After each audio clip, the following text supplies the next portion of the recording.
Hello, everyone, and welcome to Herosner Podcast Season 2, Episode 7 with our guest historian, Ümit Kurt.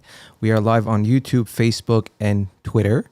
I'm your host, Vic Aslanyan, and as always, I'm joined by my co-host, Mr. Mike Balyan, sitting right in front of me, where we discuss our great Armenian history, covering different people, eras, and topics. It's Thursday, February 24th, 2022. Happy Thursday to everyone, and happy Vartanants. Happy Vartanants. Vartan, right? Yes. If you guys don't know about Vartanants is the day of remembrance of Vartan Mamikonyan and the Battle of Avaydar, which he faced, like 60,000 Persian forces. And he did perish that day, but because of him, Armenians got to continue practicing Christianity in Armenia. How you doing, bud? I'm great. Yeah? Yeah, we almost made it to the end of the week. We did, yeah. I know it's kind of a somber feeling with everything going on in the world. Going on. So, but I want to thank everybody who's joining us. I know it's an unusual time, but we want to thank Ümit who is joining us. It's very early for him, and he's in the green room patiently waiting. And I think we're going to have a great conversation. I want to quickly, before we bring him on, I want to give a quick shout out to one of our followers, Haik Avakian from Holland, who has been listening to our podcast. He has been asking us great questions about our history, and we've just been going back and forth. And he's been having a lot of debates with his friends, colleagues. Yeah, the ringer's been going off. Yeah, I know. So, and I want to thank him for doing that, because he, this is the whole point, is to spark conversation, and he's doing a great job. And he's always coming back to saying, hey, what about this? What about that? So, Ike, thank you so much for listening from Holland. We appreciate it. So everybody, share, like, subscribe, get it going. We want this to be talk. Don't be shy. You can communicate with us. We always answer. Without, and I don't want to, it's late, so I don't want to take any more time. I want to introduce our guest, Ümit Kurt, who is a historian of modern Middle East. He received his PhD in Armenian Genocide Studies from Clark University and is the author of the book, The Armenians of Aintab. And he is joining us live now. So, hi, Ümit. Hi, Vic. Hi, Mike. Hi, how are you? Pretty good. Thank you for having me today. No problem. Thank you for coming on this early. Yeah, thanks for joining us. I know it's early 7 a.m. for you. You're in Jerusalem, correct? My nighttime coffee and your morning coffee. Yeah. Cheers. Genat. Yeah, Genat. There you go. Thank you. It's great to be with you guys. Thank you. Now, a lot of people, our audience who might not know about you, have heard of you. If you can tell us a bit about yourself, where you grew up as a child, your family, and a little bit about your ancestors. Sure. I was born in 1984 and raised, most of my time in Aintab, in modern day Gaziantep. Yeah. So from my father's side, I got an Arabic background from Aleppo, and then from my mother's side, I'm Kurdish, so I'm half Kurdish, half Arab, but raised and grown up as a Turkish, child, especially in the school and so forth. I studied political science in Middle East Technical University. My major was political science, actually. And then I switched to history. I did my MA in Sabancı University, and then started a PhD in political science and international relations, which was quite boring and tedious. And then, I switched to history and decided to work on what I have just, I have been working on. And then came out of this book, thank God. So this is basically pretty much my story. Got it. Now, that kind of leads me to the first question. As a historian who studied modern Middle East and received your PhD from Clark University, with your focus of the Armenian genocide, what was your inspiration to follow this path? I believe as a historian, perhaps a narrator, as deceased, noteworthy historian Hayden White always emphasized, it seems that it's very difficult to separate your research problematic from your own personal history. At least there are so many instances like that for historians who are especially working on the dark dark annals of your own country's history. It also makes you part, sometimes active, sometimes passive agent of the same historical process. Mm-hmm. So you're sort of embedded to it socially, politically, culturally. It starts with your own uprising, continues in your education, and will be with you for your life. So my involvement in working on the history of Aintab Armenians in general is pretty much affected by that process. I was always curious, and I had this curiosity about economic transformation and capital accumulation of this town. During especially in the late 19th and early 20th century in the city, how classes, as I had a political science background, which was quite Marxist and Althusserian, I was always wondering about how classes, economic classes, especially bourgeois of Aintab, countryside bourgeois, who transformed themselves into urban bourgeois in the 60s and 70s in Turkey. These guys were provincial notables, local elites, Eşraf or Ayan, it's called in Turkish and in Ottoman Turkish. How these classes were shaped and what was the source of richness of these local elites. I had always this kind of curiosity, which turned into a subject matter, an object of inquiry for me to dig in, to hone in, to focus on. And then in Turkish, there's a saying, mal sahibi, mülk sahibi, hani bunun ilk sahibi. Roughly translated, it means landlord, property owner. Where is the original owner? Yeah. That was my leading. That was my prompt to work on this. So while working on and digging in this subject matter, what I realized and found out that Armenians of Aintab were torn away from their homes, neighborhoods, and the city where they were born and raised, and their material and spatial wealth changed hands and was transformed. So the entire Armenian dispossession produced this homogeneous Turkish city where I grew up. And the fortunes of wealthy families today in Aintab, in modern-day Gaziantep, were built by robbing the Armenians and often murdering their neighbors. Yeah. So that's why this notion of sealing in stone as well as blood, it was a criminal bargain that constitutes these wobbly foundations of Turkish society. Yeah. This is basically what I was trying to comprehend in my research adventure, let's say. Now, before, I know, Mike, you have a question follow, but I want, now, did you receive any type of pushback or criticism for doing this? You stole my question. It's okay. Don't worry, at least he's stealing on your questions. It's okay. We're great minds think alike. Wait a minute, that question is not here. It was here. So go ahead. Over the course of my research, I had a few hurdles, especially in the archives. First and foremost, while doing my archival research in Prime Minister Ottoman archives in Istanbul, so I wasn't able to reach out records of property records and the records of abandoned property liquidation commissions, maybe which we will be talking about in detail later. So these institutions were basically the commission which were founded in order to liquidate first, to administer, to govern Armenian properties in the first place, but then switched its mission to liquidate and appropriate Armenian properties. And the same institutions were founded in Aintab too. So and the properties of deported Aintab Armenians, their properties were registered, recorded, and then sold out in auctions. And these auction reports did exist actually, but I wasn't able to reach out these sources, and I was always backlashed when I ask and demand for these documents, these files in the archives. So another hurdle was when I was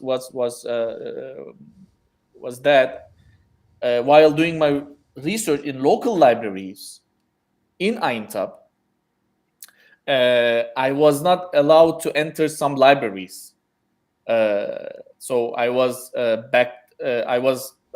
prevented and obstructed by the governorship of Gaziantep by a complaint from a late deputy of Gaziantep. So I had that kind of bureaucratic hurdle too. It was also a political hurdle, let's say. But nonetheless, I must say, these hurdles, did not prevent me from doing my research. Again, I was comfortable enough to be able to work in Ottoman archives, to be able to work in Republican archives in Ankara. And of course, I struggle with all these political hurdles back in Aintab, which prevented me from entering local libraries in the city. I also I made an appeal and I won it. So I managed to enter local libraries as well. So I followed the due process and everything. So now one question I have with when you mentioned about somebody basically opened their mouth about you through your adventures of researching. What was that all about, if you don't mind me asking? I mean, what was it that sparked this individual to notice or kind of pick up on what you were doing for them to, or how do they monitor these things? Or is it just from the books that you're using and whatnot, or the information that you're trying to access? Actually, it's a wonderful question now, because it makes me think about when it started. If it's a personal story, that's okay. But I mean, I'm curious, like how they monitored this, Yeah. Like you were on the radar. But how, I think it started in 2012 when my first book was published, and I co-authored the book with my advisor, Professor Taner Akçam, back in Clark, and this book put me in the spotlight, let's say. So because in the book it was kind of a path-breaking work which analyzed how properties belonging to Armenians were confiscated, appropriated, expropriated, and liquidated eventually by so-called legal mechanisms. We did not even touch upon one single physical violent event in order to explain how Armenian genocide, was carried out. We try to, let's say, prove the genocide by only looking at legal papers. So that was the first time I was like known, as a name, researcher, or this young guy working with the, this big Taner Akçam, who has the biggest expertise on Armenian genocide, in the top of his scholarship and so forth. And then I received a couple of I made a couple of interviews in the newspaper in Agos, this Armenian newspaper, bi-weekly newspaper.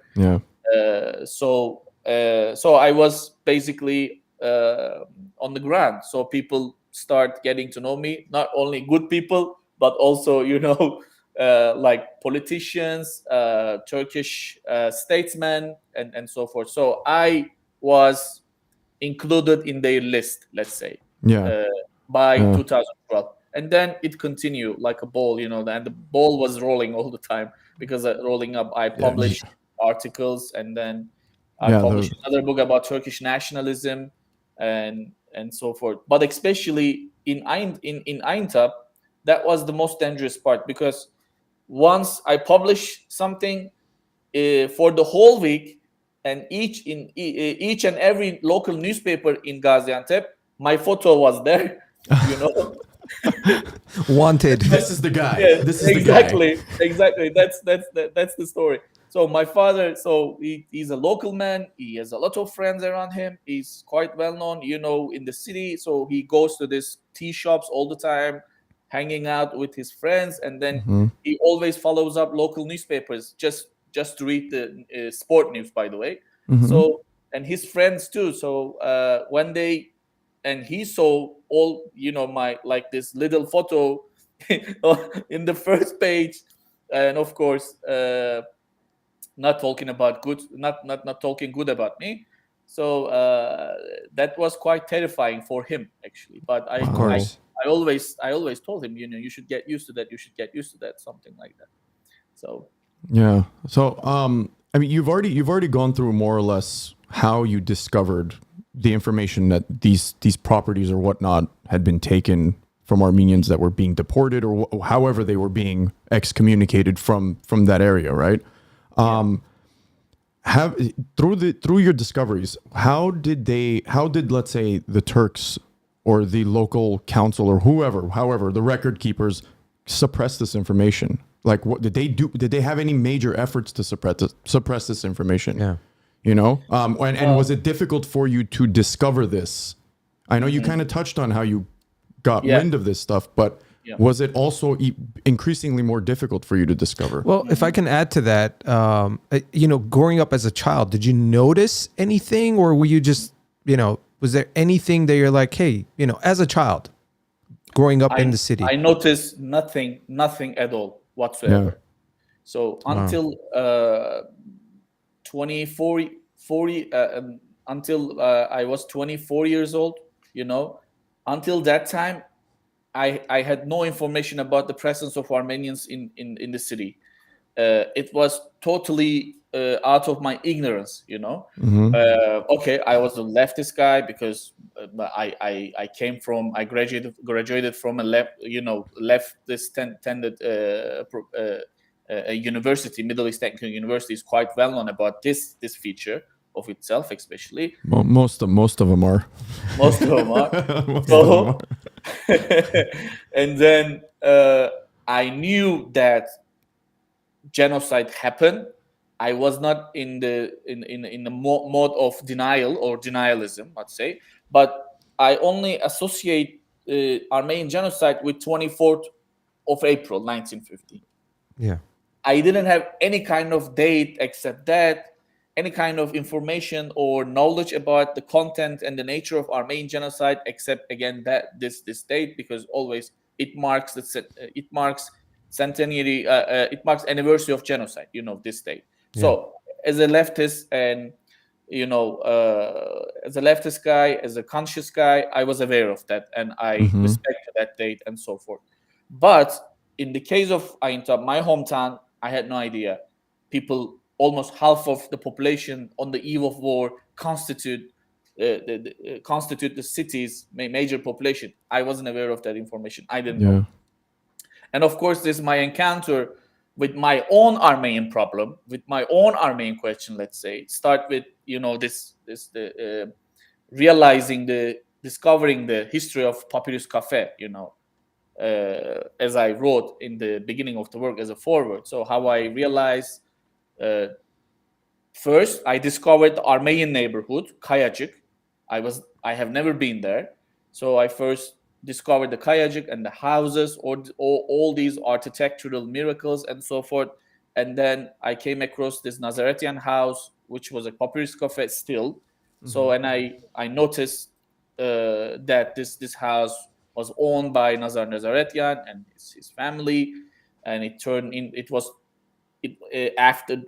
after the deportation and genocide, it was owned or obtained by Mahmud Daizadeh, and then the house transformed itself into different sites and eventually became a coffee shop and owned by Kimya family, Kimyazadeh.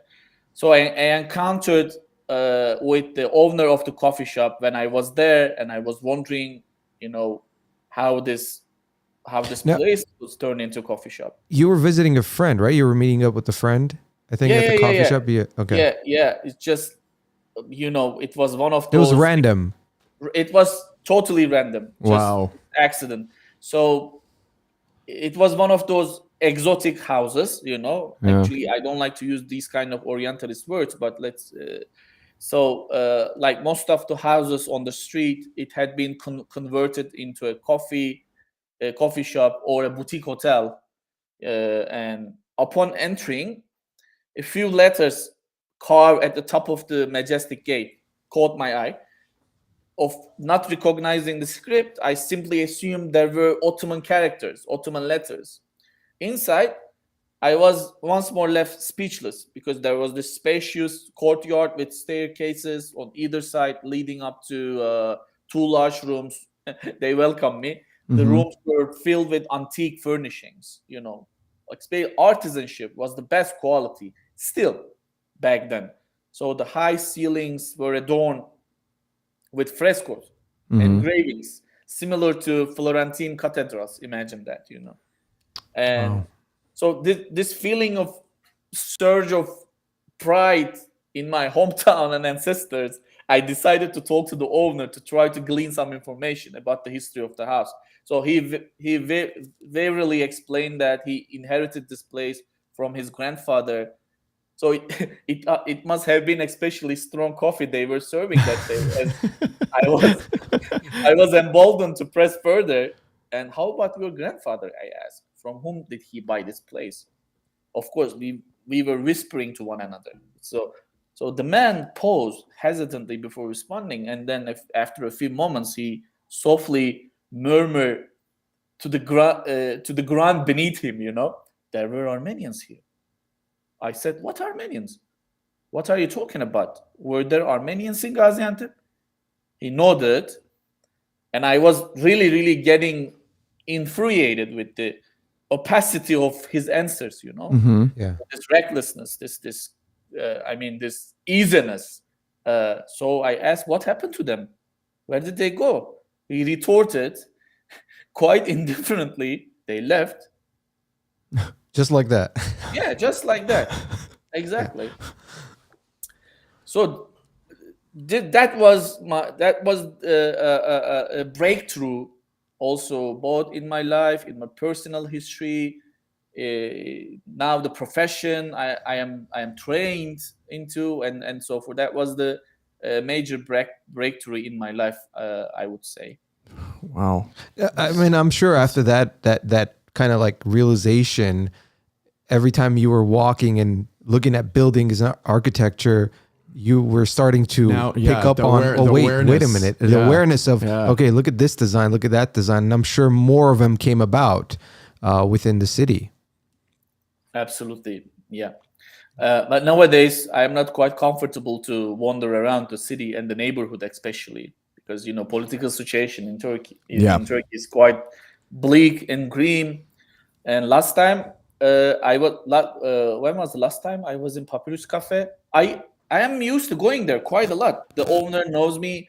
He never makes me feel terrified or uncomfortable and so forth. But last time, when I was there, for the first time, I was really, really, I felt the disturb. I didn't feel comfortable. Yeah, there was a bad energy. Yeah, I got a friend visiting me from the state.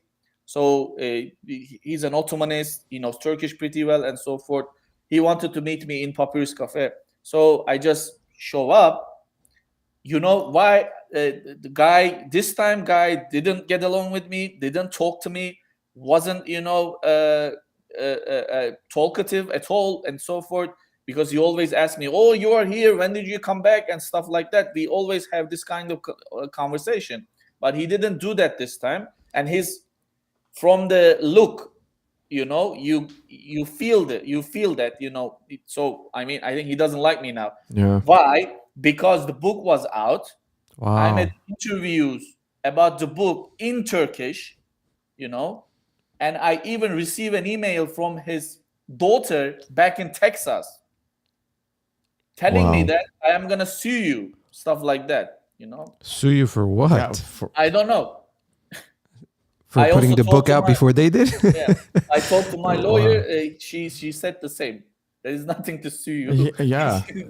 Well, I guess she was in the United States. She thought she could just sue anybody for anything. Yeah, right? yeah. Well, I'm sure the anger inside them, and it's people like that. You always want to ask, okay, what are you angry about? Have you done research before you lash out on people with your fake history and cover ups and things like that?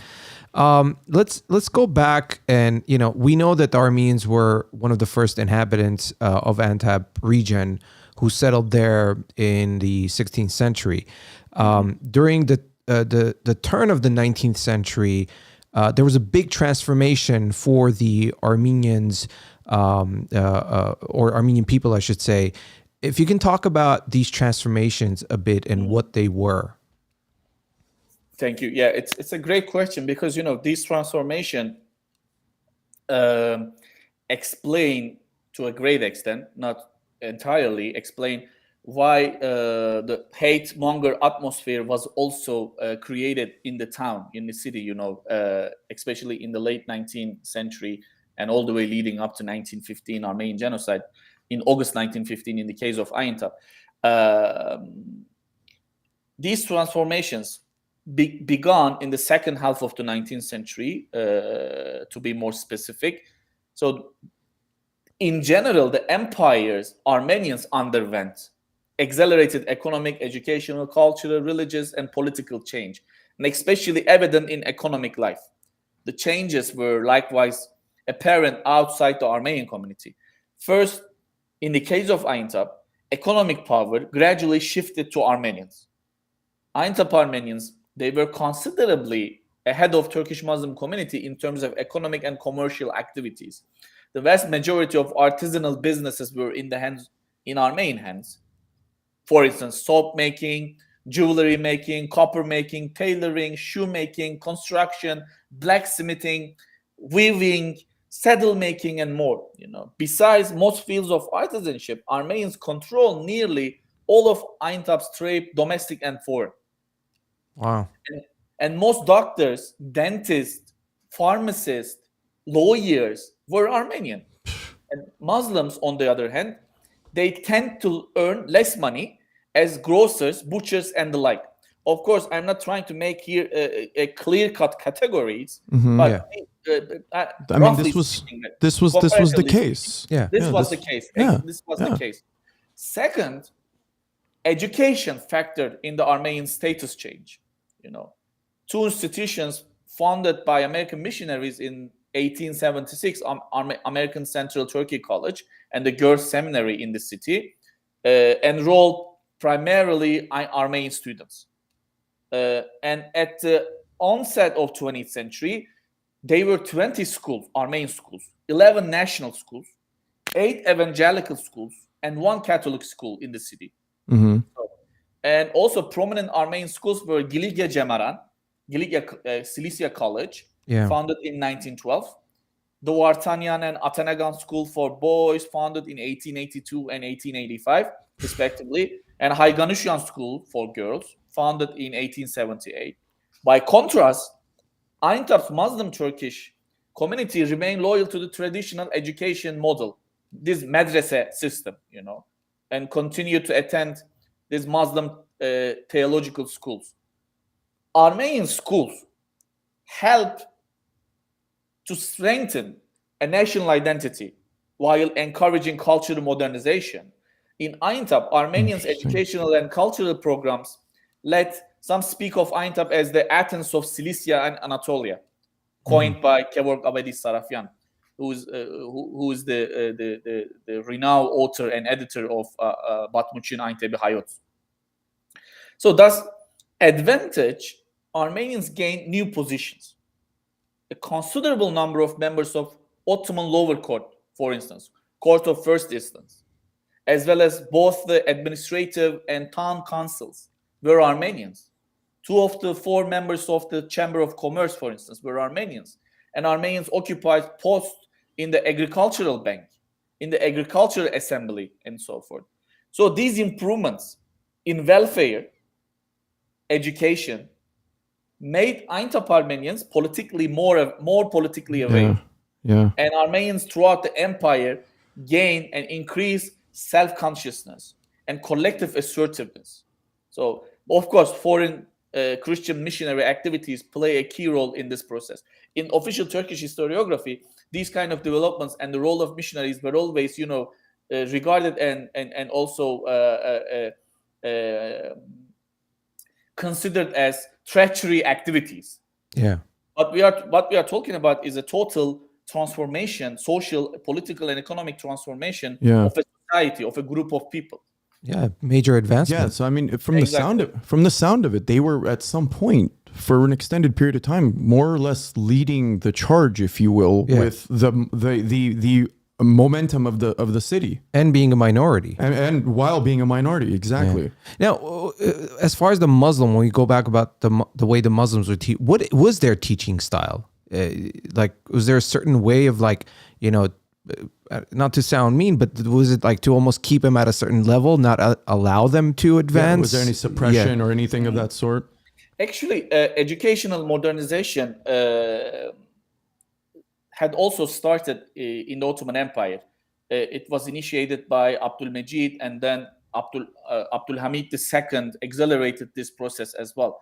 But in comparison to modernization and the momentum of the Armenian schools, or also Ottoman Greek schools and so forth, they could not keep the pace, keep up with these communities. And also the quality and the level of education was quite low, and curriculum was quite stagnant, and curriculum also was not changed and transformed at that time. Ottoman educational curriculum in both, let's say, middle schools and high schools, they call İdadi and Rüşdiye, but in the locals, let alone Istanbul, Izmir, this big major Ottoman cities and also port cities, educational prosperity was much more qualified and higher than other places in the cities. In the local, in Aintab, Maraş, Adana, Dörtyol, Osmaniye, Urfa, in those kind of provinces and the districts, still the religious education constitute play a major role in educating these people, and the madrasa type of schools, and also teachers, madrasa teachers, they were mostly softas and theologians, and their understanding of education, the way they educate these kids, were quite backward, so to speak. Yeah. I mean, from the sound of it, it was just kind of stagnant. It didn't really move forward, right? Stagnant, cumbersome. Exactly. Yeah, exactly. So you've been talking about how the Armenians of Aintab at the time were more or less entrepreneurs. They were involved in pretty much all aspects of business, politics, right, so on and so forth. And they seemed like they were more or less in harmony with the Turkish people, right? Yeah. From the sound of it. Again, when the CUP came to power, what tactics or influences did they use to turn the local Turkish community against the Armenians? After the Young Turk Revolution of July 1908, of course, there were new political currents, empire-wide political changes. These changes resonated strongly in Aintab too. And the heroes who carried out the revolution were met with a massive outpouring support. Prominent members of Aintab's Armenian community also actively participated, for instance, in the foundation of the CUP branch, CUP club in the city, Aintab CUP club, including Zenop Bezcihan, one of the directors and professors of Central Turkey College, and a very well-known Protestant family, Bezcihan family, as well as Hrant Sülahyan, for instance, Hovsep Kendircihan. They were all founding members of Aintab CUP club. And revolution seemed to resolve tensions between the two communities, especially in the aftermath of the Hamidi massacres, which took place in the town in November 1895 and lasted 3 days. There was this guy, Nerses Hagopian, who was a native of Aintab. He observed and witnessed this atmosphere, this euphoric atmosphere in the city. He said everywhere national songs, anthems were sung freely and bravely. Political leaders of Unionists, Tashnaks, Hınçaks, they were all having a good day, close friends now, inseparable. Things went back to normal. Everything was new, and they were supposed to be new, However, euphoria of the revolution did not reflect the actual attitudes of the different ethnic groups. In reality, a great change had taken place in the power dynamics, and the euphoria soon faded, and bringing real problems to the surface. Different fragments of Turkish and Kurdish population in the town, especially the extremely religious and conservative elements, gradually realized that the constitution favored Armenians greatly.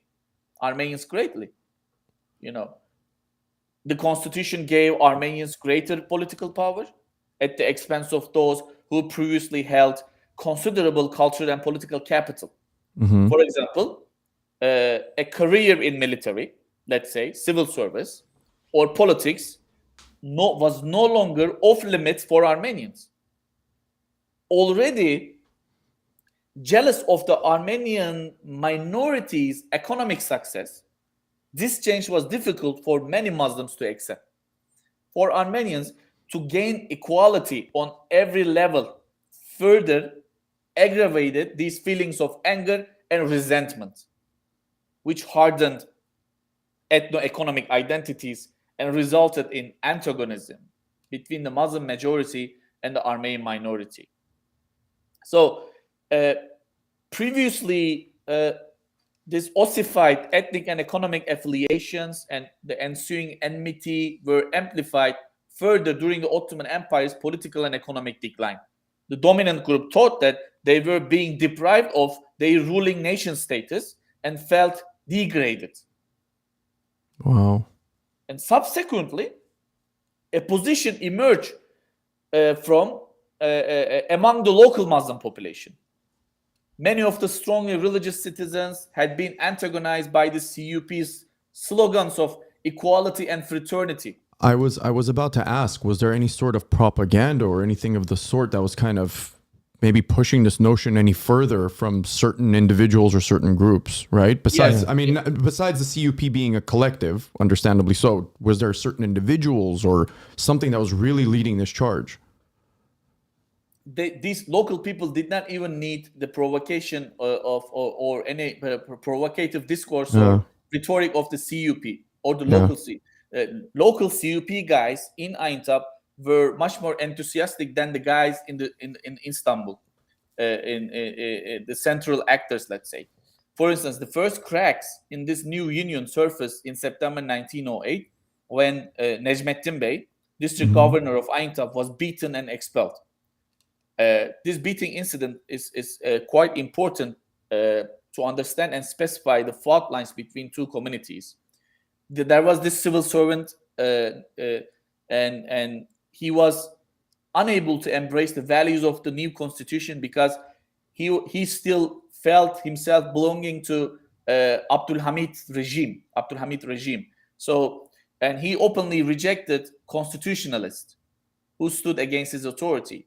As a response, local members of the CUP gathered approximately 100 people, including Armenians, to march the district governor's office in September 1908. They asked him to accept reforms made by CUP, and he didn't accept it. He was quite stubborn. And what happened? He was beaten, insulted, and taken barefoot to the outside and imprisoned. And fueled by this victory, certain local notables from the CUP demanded guarantee from the government that no other officials like Necmettin would be sent to Aintab again. However, the chaos in the city continued. This beating incident separated local Armenians who were pro-CUP and Tashnak, and gave huge importance of the cooperation between Tashnaks and the CUP, IRF, Armenian Revolutionary Federation. Muslim community and the leading elites among them used this beating incident to alienate Armenians from this political constellation, accuse of them toppling the government, toppling the new regime, and so forth. Because all these, in the case of Aintab, economic prosperity of Armenian communities, Armenian people, always breed this feeling of resentment in the eyes of local Muslim elites. That was the major fault line between these two communities. So they used something to their advantage and kind of ran with it. Almost, I feel like the CUP, like they did this. It feels like they did this on purpose. They knew this was going to happen, as far as giving the Armenians all these rights, like you said, to be in the army and so forth. Like knowing that, you know what, we're going to give them their freedoms. Then the minority Muslims are going to start resenting them because now they're getting even more. Like I feel like it was a perfect setup, almost like a trap. Yeah, you're kind of causing separation. division. I mean, being equal before the law with the Muslim community as a dominant nation in this millet system, nation system, which was the hierarchical order, and it was disrupted by the revolution. And the revolution was carried out by IRF and the CUP and other oppositional forces against Abdulhamid II regime, authoritarian regime. But this equality, fraternity, justice, and so all these slogans, dating back to French Revolution, they were left on paper. And when there was any CUP, I think, instrumentally used these notions in order to get social support from non-Muslim Ottoman Christians as well. But when time came to make this, slogans, make these ideals in reality, and they got cold feet. And they were not ready to be equal with Armenians, Greeks, Christian, Ottoman Christians, Dhimmi, or infidel, let's say, in their understanding. Because this hierarchy, the millet system, was quite strong. And when you dismantle this system all of a sudden, it created a total chaos in so many provinces. You can also explain why Adana massacres, Adana pogroms, came into existence, not only in Adana, but also its outskirts. It was one of the reasons why these massacres also took place. This breaking of this traditional millet system, making Muslim equal with non-Muslims, created this hate-mongering atmosphere and so forth. Yeah, I mean, it's just human nature. All these years there have been that authority over, the infidels. You want to call them. Think about it. I mean, there's numerous modern day. Not trying to get into that topic, but there's numerous modern day instances all across the world that are very similar to this. This type of approach that it's kind of like shaking the Coke bottle before it pops. Yeah. It's unfortunate. Before I ask you the next question, we had Edgar was asking. You being part Kurdish, he asked, can you talk about the involvement of the Kurds in the Armenian genocide? Because I know there was the Kurds were almost kind of like brainwashed towards the same kind of what we were just covering, to almost have hatred towards the Armenians as well. There was an active Kurdish participation in the physical destruction of Armenians. Also Kurds. I mean, I don't want to generalize by saying Kurd, but I think we should talk about case by case, province by province, district by district. I can only say that there was a strong Kurdish participation in the destruction of Armenians empire-wide, across the Ottoman Empire, across the Asia Minor. I can say that. And then specifically, I can talk about only the participation of active Kurdish and direct Kurdish participation in the destruction of Armenians, both economically, politically, and physically in the case of Aintab. There were strong Kurdish groups, especially Kurdish irregular groups, Kurdish villages, and they were provoked, and to get involved in the massacres, especially massacres against Armenian convoys in the deportation roads. Kurdish villains, Kurdish bands, and Kurdish villagers were used. But these people, of course, they made their choices, so they actively participated in the destruction process in return for acquiring some property, some wealth, some economic assets. It was not the only reason, but economic motivations was much more vocal, let's say, in my hometown at least. But of course there were religious reasons, political reasons, and so motivations, and so forth. Religion play a key role in destruction of Armenians. I think this aspect has been quite understudied and overlooked, let's say. But there are new studies coming up, and I think this role of jihad, for instance, it was declared in November 1914. Especially, we should look at how jihad announcement affected the extent an intensification of deportation and the physical violence inflicted upon Armenians, for instance, in different provinces, different towns. We need more studies to hone in this aspect especially. But in the case of Aintab, as I said, economic motivations were much more obvious on the ground. And it was like crying out, So mostly it was wealth that kind of like almost bribery. You get rid of him, we'll give you their house and this and that and so forth. Exactly. And it's unfortunate because then they suffered almost the same fate, afterwards. Mike, you also made these people complicit.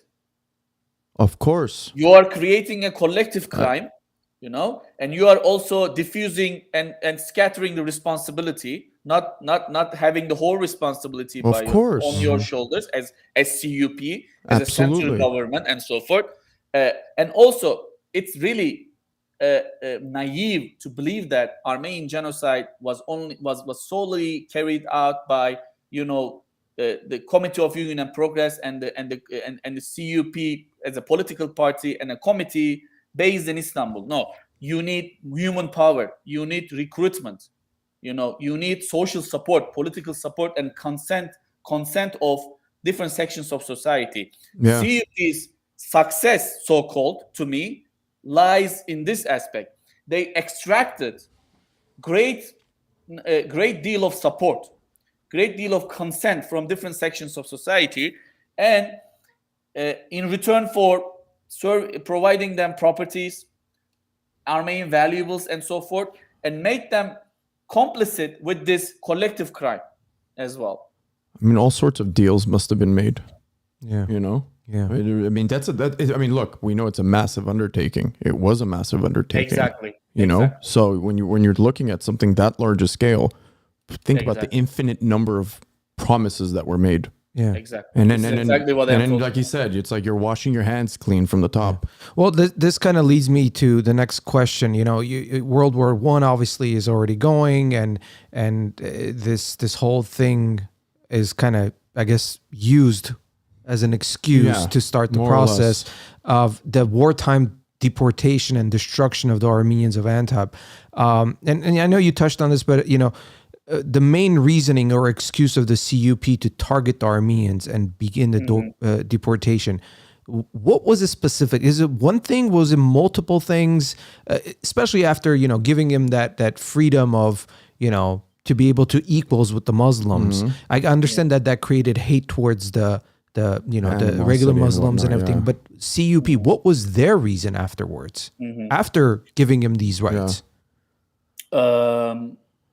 So deportations in Aintab were commenced on August 1st, and there were 8 subsequent deportations following this date. So 8 convoys, they were set foot, and they were on the deportation of first Gregorian Orthodox Armenians, and then in December, Protestant and Catholic Armenians were deported. Protestant Armenians for a long time believing that they were to be exempted from deportation, but it didn't happen like that. So first of all, there were persistent efforts of some Aintab's most prominent citizens to get the central government to expel the district, the Aintab's Armenians. So there were they were local elites, provincial notables of the town who convinced the CUP in Istanbul to deport Armenians. Wow. You know what I mean? Yeah. So, and it's important to underscore that the deportation organized in Aintab, it was supervised by a deportation committee, presided over by the district governor Ahmet Faik Bey. And in the deportation committee, every branch of respectable Aintab society was represented. The district parliamentary deputy and his brother, the head of the provincial cabinet and the local prefect, the president of municipality, financial officers of municipality, officials in the every sector, every sector, even in officials in the tax department, a census officer, 2 judges, and so forth. So this the list points to the extent of social support, that underpin the regime's genocidal policies in Aintab. Perhaps more important, men such as these legitimize the process of genocide. Not one of these local elites did anything to protest the deportations. Yeah, I wanted to ask if there was any sort of pushback or anyone who would support. And and none of these elites did anything to hide the vulnerable or stop the convoys. Many of them benefited enormously from the deportation and expropriations. Jesus. And the slaughter, the violent events, for instance, the mass violence or the massacre atrocities against Armenians, Aintab Armenians, never happened within the city. When these people were expelled and get out of the city, violent attacks were initiated. Took place. So, and the slaughter and plunder follow deliberated and declared intent on the part of local perpetrators. And in the case of Aintab, a suitable socio-political atmosphere was created through the relentless efforts of the Muslim elites to lobby the central authorities to deport Armenians. It is the point which distinguishes Aintab from other provinces. These were the local elites to lobby the central authorities to deport Armenians. Even Talat Pasha, as a minister of interior, who was the mastermind of the Armenian deportation in the first place and the genocide, in his June and July deportation list, Aintab was not included. Wow. During 1915, these Ashrafs, these local elites, they propagandized against Armenians, presenting them spuriously as a rebellious threat. Of course they did. And the seizure and the transfer of Armenian property undergirded popular support for the deportation and ultimate elimination of their fellow citizens. As I said, Armenians had constituted the middle and upper middle class of the Aintab population. They had predominated in manufacturing, agricultural production, and interregional trade. Yeah. And their expulsion, in the eyes of these elites, was a moment for opportunity. Yep. Yeah, like and vultures. And for the bandits, who robbed Armenians of their personal belongings on the road, and especially for Aintab's Muslim elites, who seized the assets and properties the Armenians were forced to leave behind. Yeah. Now, I know the next question, we are going to kind of dive into it, but before you do that, I wanted to share something, and I've talked about this in previous episodes. I wanted to share a picture of my great-grandparents from Aintab. If you can see, if you're looking at the screen from the left, that's my great-grandmother, and that's my great-grandfather. And you can see, this is in Aintab. This picture is, I don't know the year, but it's early 1900s. I think it was from Halachian studio. Probably. I don't know. Honestly, I'm still trying to find more information. This was from my mom found it. And just a couple of pictures. I think the next one is, let me see here. Yeah, this is them. I think this is when they just first got married. Let me see. This one is them with their two sons. My grandmother hadn't been born yet. I mean, look how old this picture is. Yeah, it's unbelievable. It almost looks like it's drawn. Yeah. And this next one, this is my grandmother. She was born in 1923 in Syria. When after the deportation and everything. It's a 100-year-old photo, man. I know. It's amazing. So I just thought I'd share that. I have more photos of my grandfather, and actually this next one I wanted to show. This is my grandfather's uncle, who from Aintab. There's that part where the French came in, right? They helped assist. This is Aram Manukyan. No, I think I know who was the guy. So he ended up being because he was given a French citizenship, he ended up going to Syria. Yeah, he was a major or general in the Syrian army. Yeah. This is my grandfather's uncle. So again, great uncle of mine. Crazy. Yeah. So isn't that amazing? When Aintab was occupied by French forces, he was in Nazaretian house, the Papyrus Cafe. It was taken away again and went back to original owner, and the French use it as its headquarters. Yeah.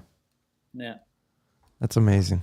I wanted to ask you, kind of backtracking here, because I know you talked a lot about what the Armenians that owned properties and whatnot in Aintab, abandoned properties and whatnot. What can you tell us about some of these properties and how were they transferred to the Turkish elites? Maybe go into more detail about that and what the people after the Armenians left, right? First of all, the properties belonging to the Ottoman Aintab Armenians were seized through various laws, decrees, and other regulations passed by the CUP government, and later the rank and file of the Republican regime. So there was this so-called legal process, let's say, to transfer the properties to the certain elites. I will be talking about it. What I'm talking about this process of it was abetted by the legal system, and they used legal mechanisms to transfer these properties to other people, basically Muslim people. Now, were these kind of drawn up almost immediately, or I know you said there was a process of the buildup and whatnot, but were these something that just they came up with and they're like, okay, we have to do this? Yes. In June 1915, they start promulgating laws and regulations to confiscate Armenian properties. When they decided to deport and expel, when the deportation decision was taken place, they also organized and orchestrated the property control. How they control all these properties, because they need to finance the war. They need to nationalize the economy and so forth. They need to create also Muslim bourgeois and commercial class and so forth. But so there was this so-called legal mechanism, let's say. But what was happening on the ground is entirely different, because these legal regulations were not carried out in most of the provinces, most of the districts. There was huge looting, Wow. and also some people were favored by local political elites, the CUP general secretaries, for instance, or the CUP abandoned property liquidation commission presidents and so forth. They gave some properties to certain people for different reasons and so forth. I can tell you one story. Sure. In the aftermath of Aintab War, Antep Harbi, but this Aintab Herosomardı in the Armenian in Armenian historiography, there was this town crier walking around town and inviting those who participated in the war. He called them to come to Tuzhanı, salt caravanserai. Many locals of Aintab, including Ali Beshe, who was a prominent member of the Aintab's gentry and leading figure of the CUP club, he headed over. A guy told them to queue up in twos, okay, as they will let people in two at a time. It was Ali Beshe's turn, so he went in and saw some keys placed on a rock. Each person takes two, commanded the guy in charge. So there were also these medallions lying on the rock. So Ali Beshe, he took a quick glance and said, "So that's what we save Aintab for 2 keys and a piece of tin." Wow. And he said, "Thanks," and he left. So who would have guessed that those 2 keys belong to the Armenians? So they were keys to 2 Armenian houses given to Muslims who served the country in Aintab war, Aintab self-defense in their eyes, and Aintab Herosner in Armenian eyes, So economic wealth began to change hands following the Armenian deportation right away. So this wealth was liquidated by the commissions and was used for various purposes. And with the redistribution of Armenian properties, a new wealthy Turkish Muslim elite class emerged after 1915. Yeah. By the way, I just want to emphasize one point. These people were already rich. They just never be rich enough. Well, yes, exactly. That's the point. There were 6,000 residential homes and 7,000 parcels of land that belonged to Aintab Armenians, as far as I was able to reach out. It's possible to divide seized land properties into 4 categories. First, major immovable properties of the wealthy families. Yeah. Second, middle or second class immovable assets. Third, public properties. Fourth, national properties or properties owned by religious institutions. Yeah. That's... And properties were used for various purposes. Generally, most Armenian properties were used for necessities of the army and government. For instance, for this purpose, by August 1915, there was a central government order sent to various provinces and districts stating that Armenian properties could be transferred to military if needed. Of course. Through this order, on 22nd of August, Surp Asvazatsin Church, St. Mary Church, this biggest Armenian Orthodox church, which is being used as a mosque, Liberation Mosque, it's called now, church was sealed, after which all movable items in it were sold at auction. Shortly afterward, it was turned into a military station by government order. All of the non-Muslim schools were seized by the government. An Ottoman army also appropriated the buildings of Wartime and Barsumyan schools in the city. For instance, in February 1916, Kilikya College was transformed into a military hospital. I can continue. Numerous wealthy and prosperous Armenians who lived in Kayacik, Nazaretyans, Akhchiyan, Garush Efendi Karamanukyan, Hovannes Cebejian, Barsumyan, Georgi Barsumyan, Haruchun Nazaryan, Hagop Bejian, Hovannes Levonian Efendi, all their spacious and large houses were occupied by Ottoman soldiers in the town. My God. Yeah, I can continue. Please do. I mean, as much as it hurts. Another story. These properties were also utilized for purposes of facilitating the settlement of Muslim refugees and immigrants, especially coming from the Balkan and the Caucasian region immediately aftermath of the Balkan Wars. Yeah. And there were some of these people in Aintab too. Yervan Küçükyan, a survivor, he describes how an Armenian house was given to the refugees settled in Aintab. He witnessed that. He said after the Darlians family, they were exiled, other tenant came. He came in with a goat and directly tied it to the room with red marble floors. One thing I remember he said was that the new tenant was a Turkish family. Wow. Yeah. I don't even know how to respond to this. I'm picturing all this stuff in my head right now, and I'm letting it process. I mean, it was when they say systematic removal. Yeah. Here you go. I mean, from the top, in every way, shape, or form. I mean, completely systematic. Yeah. Before you continue, I want to say, everybody who's joining us live, thank you so much. Please share, let everybody know we're having a great conversation with historian Ümit Kurt.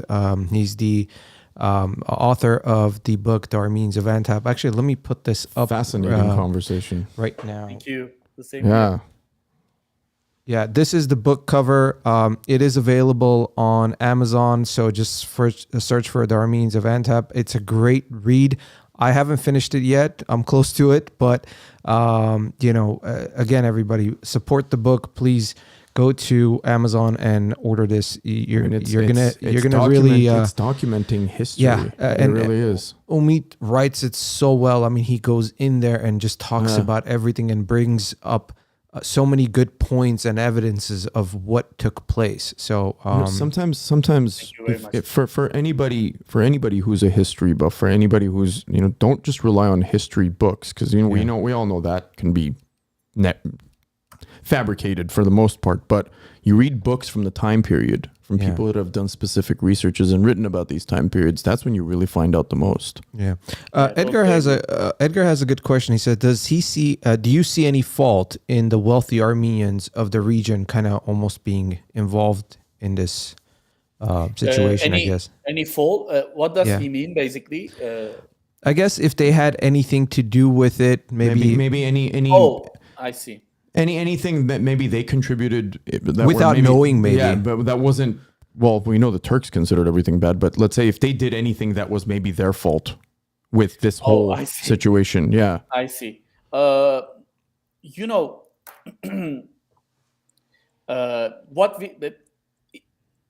above all, what we are talking about is web of social relations. Yeah.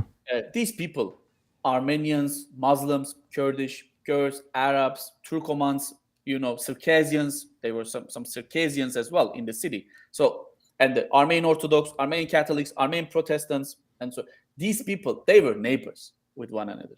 They used to live in the same neighborhoods, not all neighborhoods, but some neighborhoods I'm talking about. These people, they use the same political, social space to socialize, to get along with one another. They had their own bazaar. Artin Efendi neighbored with, the butcher Abdullah Efendi, let's say, maybe he swung by his butcher shop and then got his meat from him. So they had all these encounters, daily life. Yeah. Normal. Bravo. Daily life. It's a social daily practices they share in the same space. Political space, cultural space, social space, and economic space, and so forth. But there were also developments and negative developments happening in the empire, in Istanbul. The CUP, there were political chaos in Istanbul. CUP was losing power. CUP was losing lands. There were certain, for instance, Austria annexed Bosnia-Herzegovina in 1908, and there were some, independent activities from Greeks and Serbs and so forth. And then there was all these Balkan defeat, which was a tremendous defeat for Muslims and for the CUP. All these political developments changed this atmosphere, broke off this atmosphere. Makes sense. It's like to seeking for or identifying any fault or responsibility in either in the Muslim part or the Armenian part. It's like ex post facto. It's reading history from present. These events, of course, they were systematically organized, pre-planned. Some of them, not all of them, but we should look at and consider all these things according to circumstances of the time, and make our deliberation and considerations accordingly. Of course, there were Armenian political activities, Armenian political parties, which were quite normal. These people need to be so politicized as well. Of course, they had economic prosperity, they have economic, improvements, and in all situations, both in Europe or in the Ottoman Empire, if you have economic wealth, if you are economically at advantage position, you always look for political representation. You always look for political power. It's a social structure in any municipality. It's just the way it is. For the sake of Edgar's question, if I don't want to name it as a fault, but maybe political responsibility, we can discuss, talk about, or explore as a scholar, of course, as a historian, as a scholar, to extent of responsibility in the case of Armenian Revolutionary Federation, Tashnak Sutun.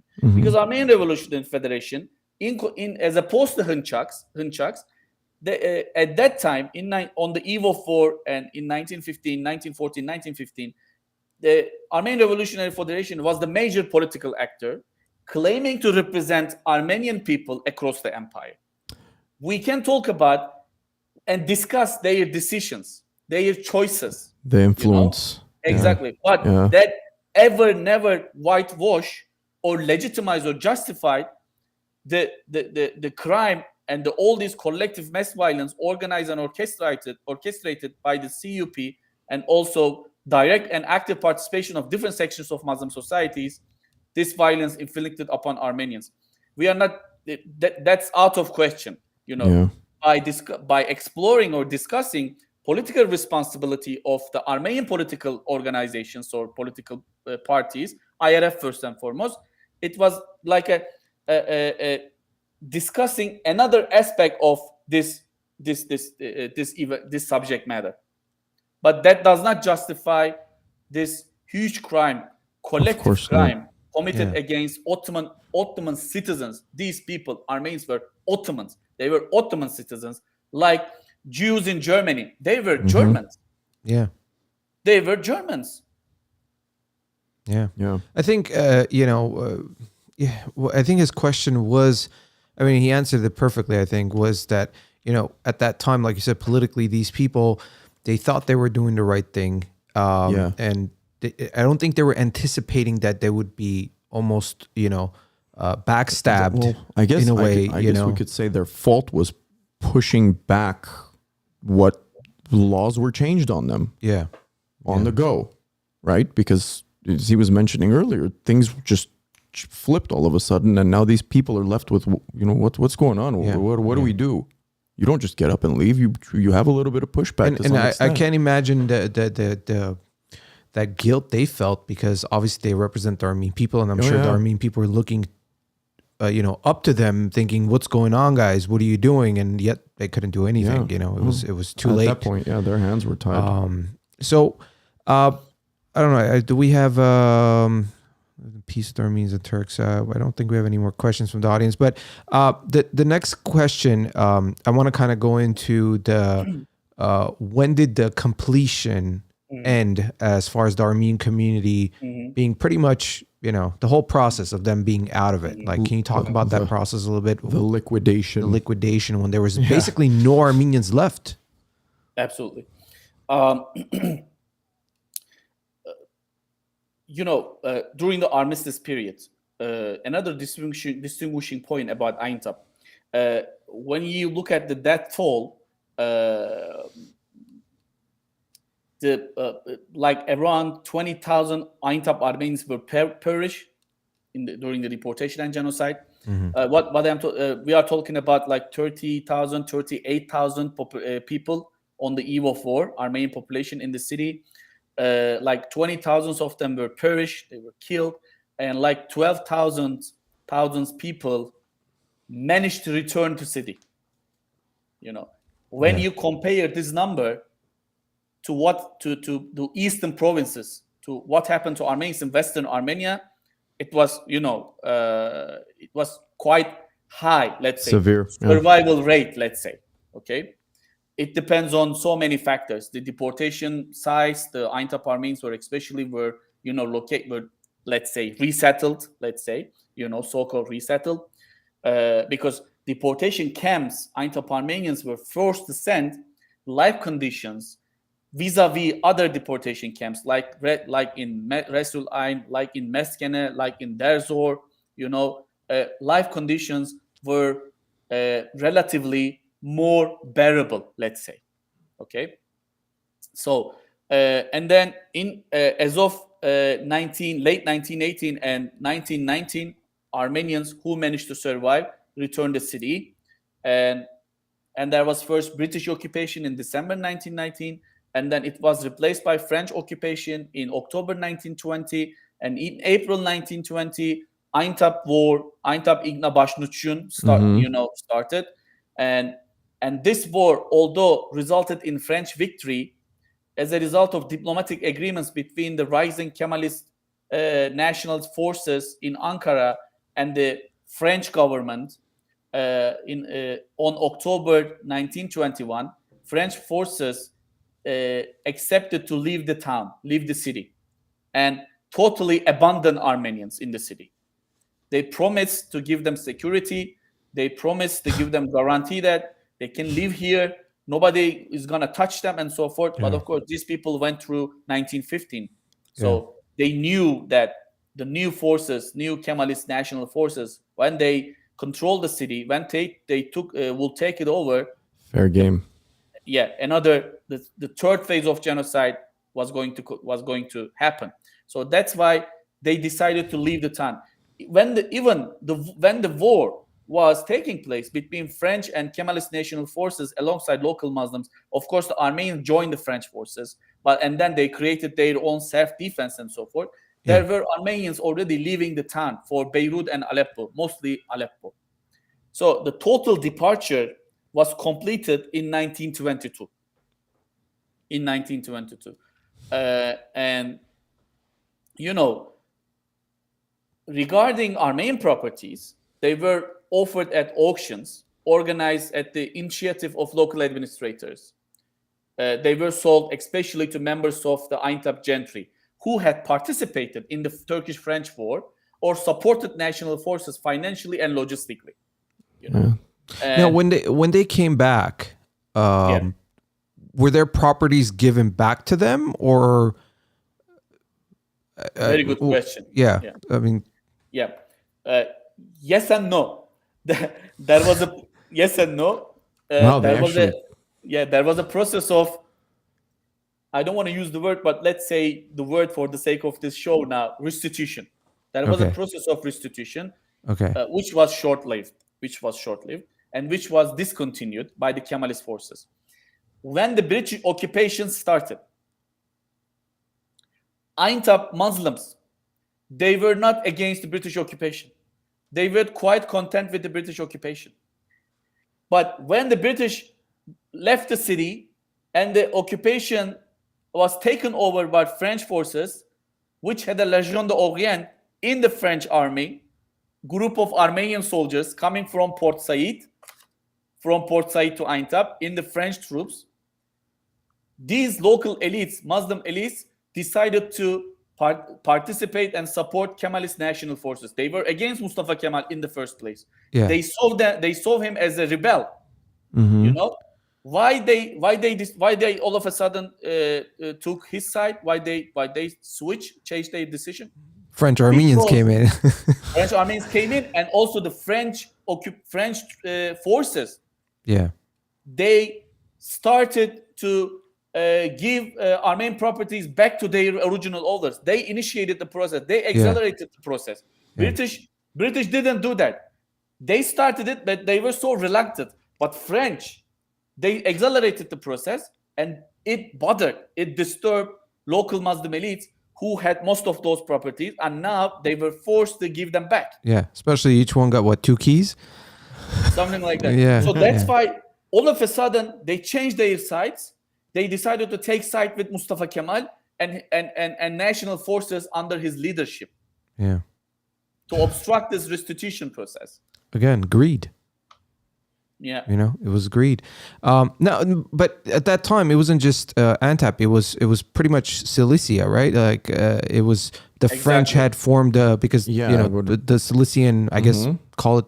They were almost like it's like their own little pocket, little country, I guess you can call it, right? Exactly. That was when the French, and then they left when everything went. It was the same process in Adana, in Osmaniye, for instance. Pretty much.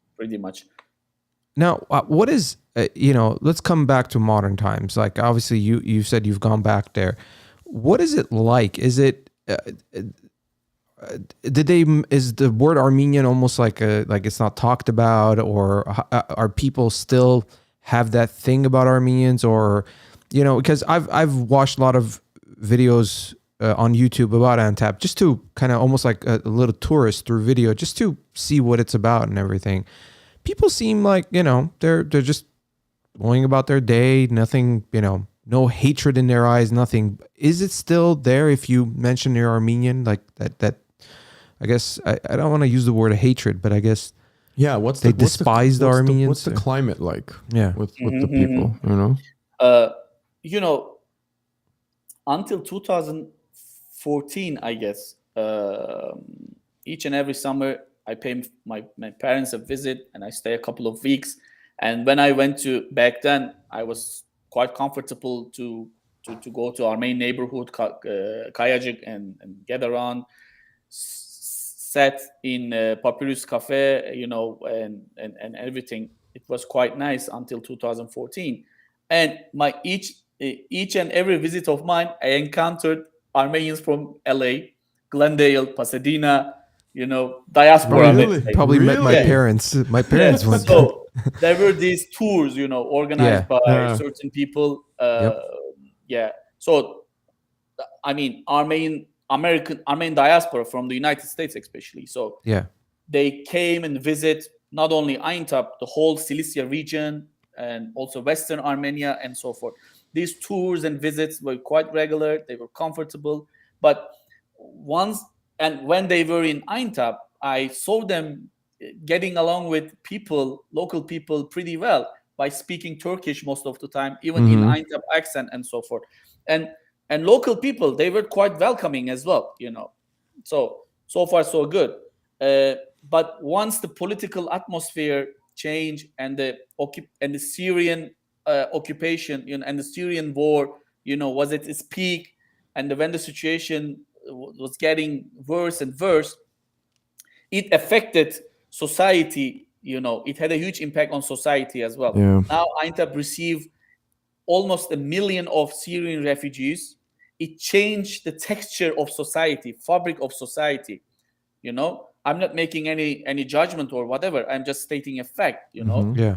That changed the political atmosphere. That changed because now there are so many disagreements, and even at some point in certain instances, hate-mongering atmosphere between local people and the Syrian Muslim Arabs in the town. Imagine that these people are in disagreement, attacking each other physically, violent as well. In this political atmosphere, imagine an Armenian diaspora people from Glendale or Los Angeles paying a visit in such an atmosphere, such a climate. And that's the one thing. This. Yeah. Another thing is that you can visit Aintab. You can come, show up, get around, socialize with people, and so on and so forth. But when you raise the issue of property, when you scratch this topic, that will change the atmosphere. Even I can give you an example from my own experience. Until the publication of this book, all my academic and scholarly works were exploring and focusing on how Armenians of Aintab were deported from the city, how they were expelled, how this kind of political and social atmosphere was created. I was trying to explore local roots of genocide, for instance. Yeah. I did not receive huge reaction from local people in the town. Once this book was out, and once I start talking about property issue, that lit the fire. Exactly. That lit the fire. Exactly. Yeah. So, and then even as a scholar, as a researcher, I have also realized that with awe and with surprising, I was also, really startled. I said, man, I was talking about all this physical violence they committed against these people, all the massacres and horrendous, graphic violence and so forth. They didn't say anything.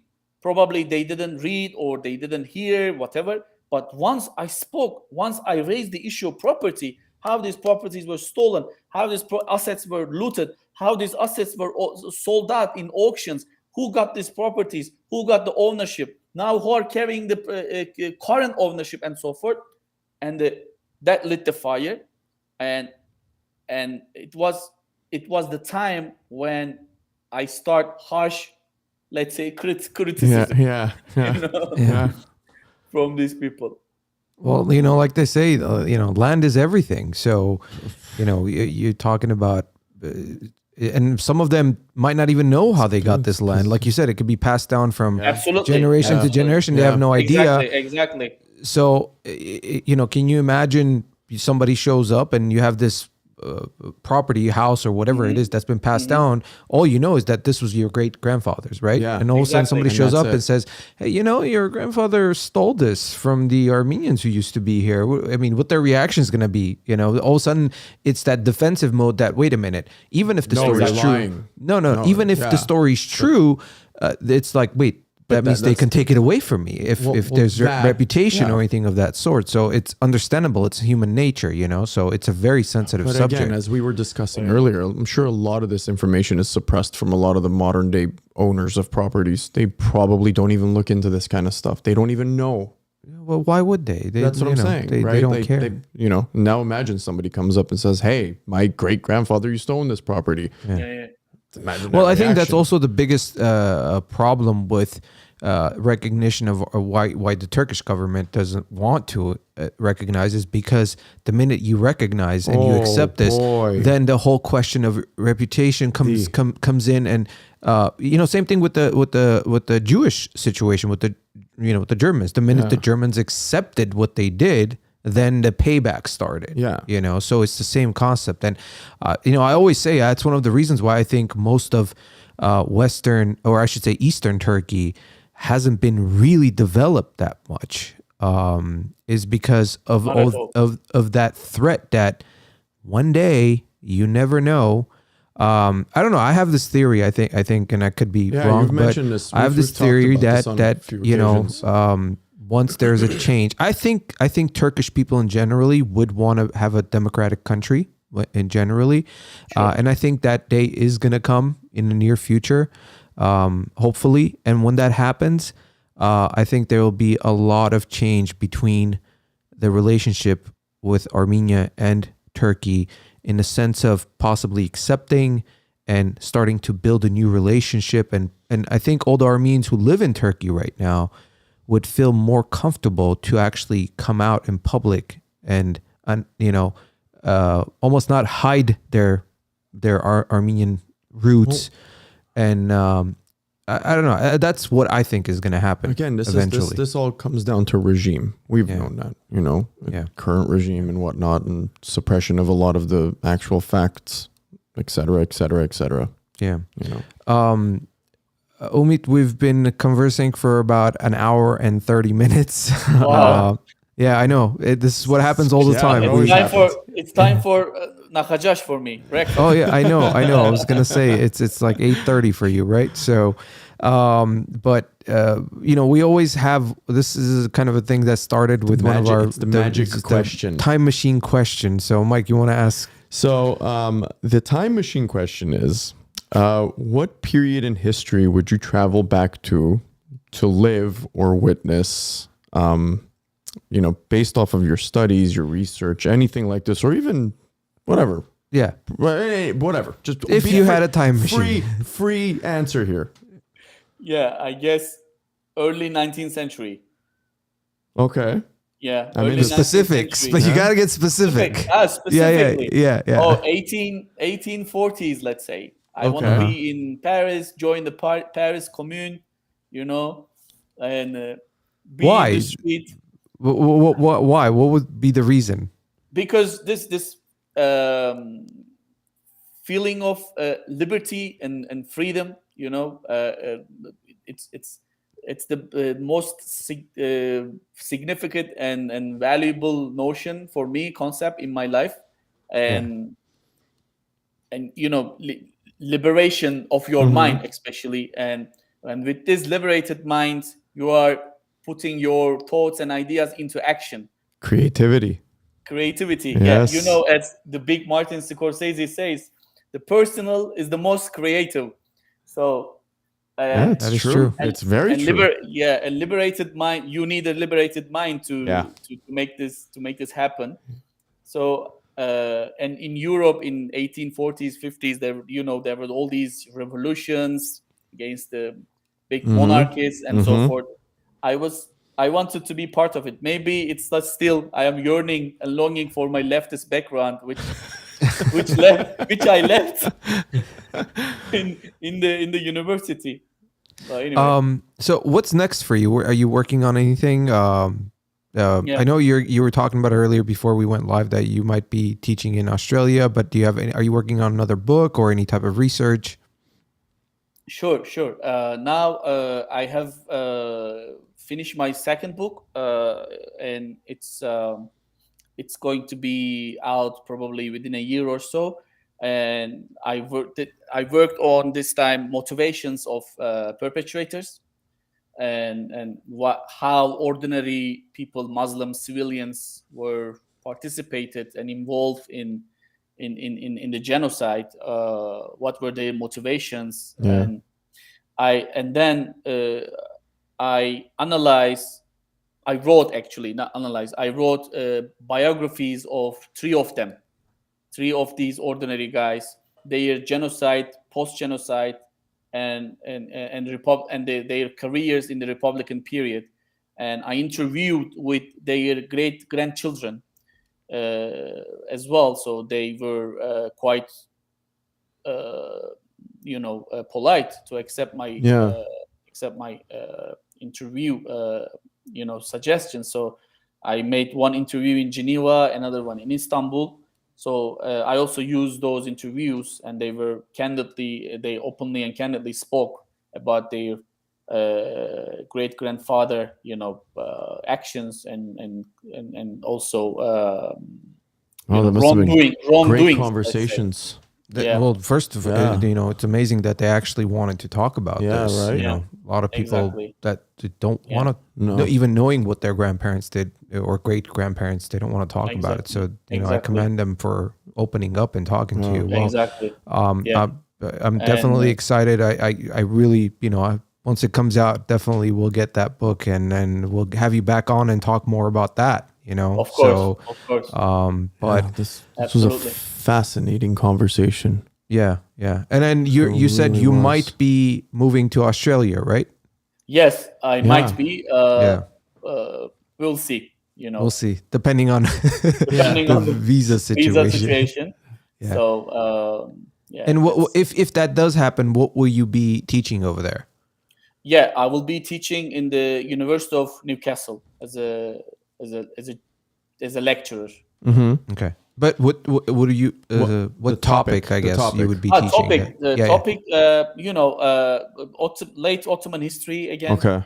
Modern Middle East, comparative genocides, something like that. The issues and the topics, something like that. Okay. Well, thank you again so much for joining us. We appreciate it, especially the fact I know it's early. You woke up, 6:30 just to join us from Jerusalem. Nothing like a cup of coffee and some political no problem conversation. At all. It was my great pleasure to be with you. It was our pleasure. I want to tell I again to our audience, whoever's later on going to be watching or listening, please, it's a great book. Go buy it here. I think. Thank you. Here, I have it right here. So make sure you get it again. Armenians of Aintab. It's available on it's available on Amazon. Great book, great read. Thank you so much for what you're doing for the Armenian culture.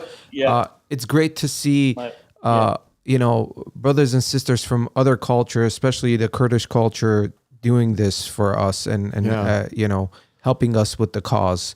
And I know your people have suffered so much as well through the Ottoman, I guess you can call past 100 years or so. And I hope one day all of us, come to some kind of a unity, something, and accept the pains and talk about it. And that's what it is. It's about talking about and accepting it, and for the future of our kids, their generation, next generation to come.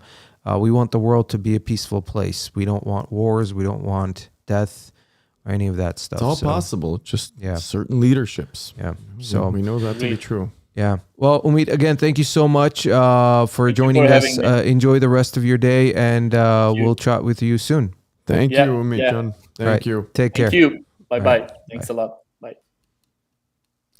All right. Well, that was a great conversation. Cool conversation, man. I hope you guys enjoyed it. Cool. I don't mean cool like, there were some dark spots, but it's still so fascinating that he's not, I still said he's not Armenian, right? But he got drawn in by something Yeah. at some point, and then he made his whole career about this. Yeah. More or less. Yeah. So, guys, thanks so much for joining us thank you, live. guys. Appreciate it. And thank you for the questions from our audience. I want to mention, so next week, March 3rd, we're going to be live with Tigran Avakian, and our topic is going to be Spurk, the diaspora.